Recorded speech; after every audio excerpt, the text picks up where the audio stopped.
Well, this is Baruch Fleischman, and you'll recognize this.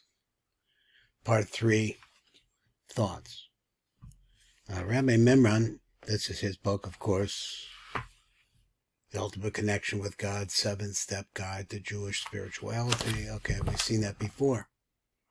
Now, he said something. He said that faster than the speeding light, this is what physicists have proven, is a thought. It's instantaneous, beyond our realm of exactly how it goes together. They said that yesterday. Plus a lot of other things which I find really absolutely fascinating. So let's see what he's going to say. This time it's a much shorter piece. I hope it's enjoyable and it's useful. So let's just read the English, and it says, there is never a moment, God forbid, when there is absolutely no Devagus with Hashem, or he means to say between Hashem and Klal Yisrael. He said, with Devagus, this allows the world to continue existing. That's the Vilna Gaon. So he says, it previously noted the modulations of mind are through the process of thought, which travels along the directional boundaries between good and evil. Now that's a thought that I really don't know what to do with that. He says that good and evil, but he means they're polar opposites. Now, why particularly good and evil, I don't have an explanation. You could say that we see in the Zohar all the time that it's talking about Zachar v'Nok, or male and female, which are polar opposites. So that's the same idea where he's saying they're going between 2 points. As we have learned above, where you think is where you are. Now here's another idea of Rabbi Mimran. If you think about or allow yourself to feel, for example, he says this is something very easy to think about, is anger. Something made you mad. Then this is where your mind is. Your mind points in the direction of that feeling that you have. So what was his words? Where you are. He says if you think about or allow yourself to feel anger, then it takes your mind to that place. Yet, do not think anger to be a simple feeling in your head. Your thoughts are things, and they manifest in the 5th dimension as clearly as lightning manifests in ours. Now, what did he just say? He says your thoughts are things, and they manifest in the 5th dimension. What is the 5th dimension? The 5th dimension is beyond. Let's think of what is the 4th dimension. So the 5th dimension is mind.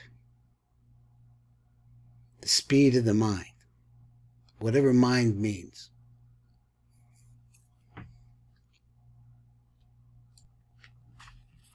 Okay, so I looked it up, and I saw that time is the 4th dimension. We live in a world of 3 dimensions, up, down, and I guess it's really right, left, and height, length times width times height. We have that in this world. It's 3-dimensional. The 4th dimension is time. Time measured, as he said yesterday, by our lifespans, because it makes everything to us, how long things take. Then we come over here, and he's talking about the 5th dimension. The 5th dimension is the concept of just thought, where he said, as I said at the beginning, where he said that thought travels actually faster than the speed of light. Now, let's read it again, this bottom part. He says, thus, when we think a thought about a specific thing, that thought manifests in the 5th dimension of mind, in the same non-physical area as all other similar things. Not sure what it means exactly. Now let's read a little bit more. According to the latest theories in nuclear physics, and let me move this book down. The subatomic particles, the smallest conceivable forms of matter, are called superstrings. The super tiny forms of matter millions of which make up a mere single subatomic particle. Now, what are these superstrings? These are said to be in the form of little superstrings. What makes matter bound together and form together and then into different patterns is how these superstrings are said to vibrate. In other words, the superstrings are like the strings on a guitar or violin. When they are plucked, music is made and sound is formed. Thus, when these superstrings vibrate, sound is formed and matter is created. I could see that in the area of sound itself, it's very, very, well, it has a physicality to it. But he's saying that it is so small that it's beyond there are billions of them make up these subatomic particles. So he says this is the great secret of how holy tzadikim are able to bring about apparent miracles in nature. Using thought-focused kavanah and sounds of the holy alphabet. Now, I'm sure that what we are working on is really an aid to those of us who really want to be thinking about thought-focused kavanah, because what he's saying is that you have to be able to look at the kavanah. So you're able to picture these tzadikim. This is also all the stories about the Baba Sali.